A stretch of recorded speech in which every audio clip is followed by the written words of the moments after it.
My name is John Jones and I've lived in this area since 1977.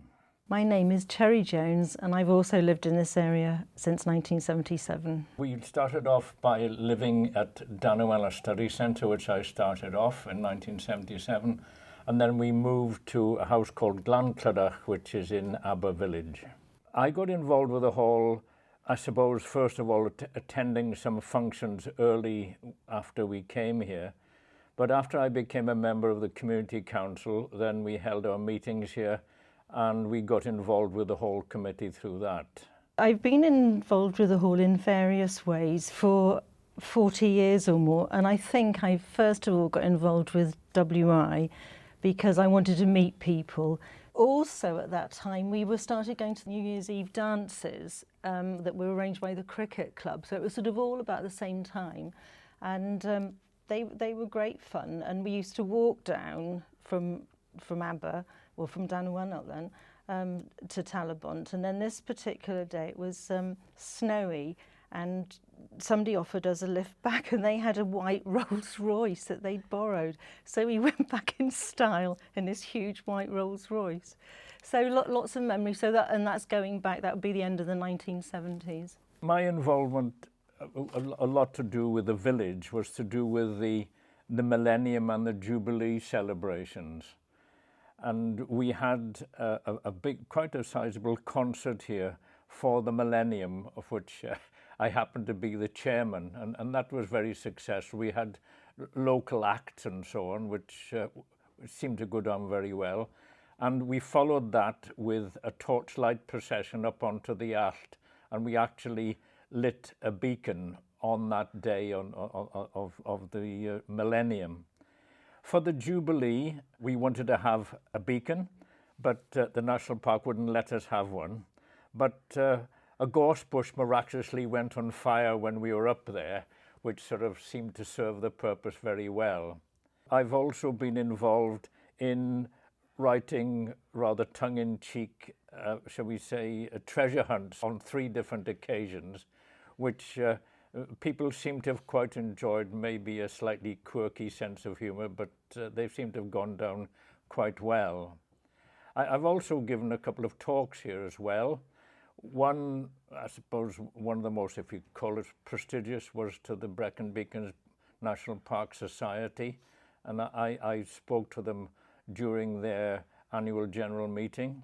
And we've attended lots of other meetings. The Forest Commission have had meetings here, and the Community Council obviously met here. I was the chairman when the playground was revamped, when Rally International came to help. And I was here when Sian Legburg, who was the lieutenant of the county lieutenant, she opened it up, so I took quite a big part in that. I was the chairman of the Henderson Hall from 2010 to 2012 because it was a two-year stint, and I got involved in that because every organisation has to have a representative on the Hall Committee, and I was the representative from Aber and Benaya Chapels. No one else wanted to do it, so I volunteered, and I found I quite enjoyed it. So I'd been on the committee for a long time before I became the chair. And we had really helpful people on the committee then. They did lots for volunteering. You just did it. You didn't have any payment for anything. And it was a time of good fun, really. One of the biggest achievements was a Burns night on the 25th of January 2011. It was hugely successful, and we had all sorts of things there: Scottish dancing, haggis, tatties and neeps. We had a Gurkha who was playing the bagpipes, and he was really good, and we didn't really know what we were doing. We'd got sort of an idea from the internet, but he turned out he'd been to the Edinburgh Tattoo, and he was an expert on Burns nights and how to present the haggis. And he came in with his bagpipes, and we followed him with a haggis. And he told us exactly when to sit, when to stand, and it was a Gurkha who told us, you know, how to do all this. And then we'd had a St. David's night as well, so we were going to do all the different countries, but we never got round to doing an English night.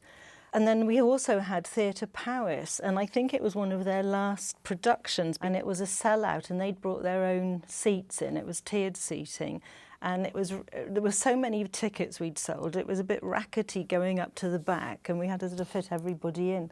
But that was a good night. We reinstated the bonfire night, which is still going. It's always on the 5th of November, but the Hall committee's organised it. And we used to go to Cwmbran to collect the fireworks for years and years and years, and they gave us a really good deal. And we'd come back with all these fireworks and have to put them in the cloakroom where they were safe and lock them in. And then on the night, somebody came down with their horse box to transfer them to the horse box. And John, you were involved with that as well. And then that one day when the rocket came over and hit the horse box, and it was so lucky they were in the horse box, because otherwise all the fireworks would have gone up in smoke. But we had to just keep the hall going, and even then we were doing fundraising. The bonfire was a big fundraiser, and we had an Easter community coffee morning in that time as well. And then soon after that, my mother came to live with me, who had dementia, and I realised there wasn't anything in the area for the old people. So I did some research with a young girl called Andrea Morgan, and we went around knocking on everybody's doors to say would they be interested, and basically they said yes.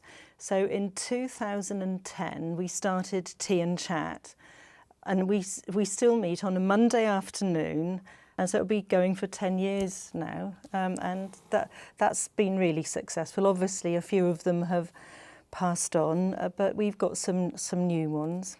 So that's been one of my sort of greatest achievements, starting that off and getting involved with that. I see the whole, there is obviously change. I mean, this is not just specific to Talybont-on-Usk. There is a big change in people's involvement in different organisations and attending functions. So organising any function, I suppose, is not unique to here, but it is a bit of a lottery. But people still keep on going, and Flicks in the Sticks and the gardening club and so many things, as you know, continue to carry on. It's very important that villages do have halls. It sounds a bit gloomy, but we've been to an awful lot of funeral teas here. But the funerals in this part of Wales are great big social functions, and there's even a sense of jollity about them, and people sort of meet up. That may sound strange, but it's a very relevant community use of the hall.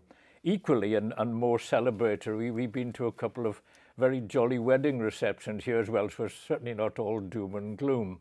Last year I came to the 50th celebration at the Hall. I felt really delighted about the 50th celebration, that it was still going and how the different generations had enjoyed being here. And it's still basically the same hall, but it's had a few renovations and upgrades. It was a really good, uplifting time, and the weather was good, and we were outside for the barbecue after the treasure hunt. The WI got involved with making lots of teas and cakes as usual, and that was successful, and we didn't charge, but it was through donations, and then the donations went to the hall. So no, it was a really great, happy time. What I felt was very good was that we were able to look back and see not only just the involvement of the hall, but the development of the community, because there were stalls and displays of different organisations within this community, from sports clubs to gardening to drama to youth clubs.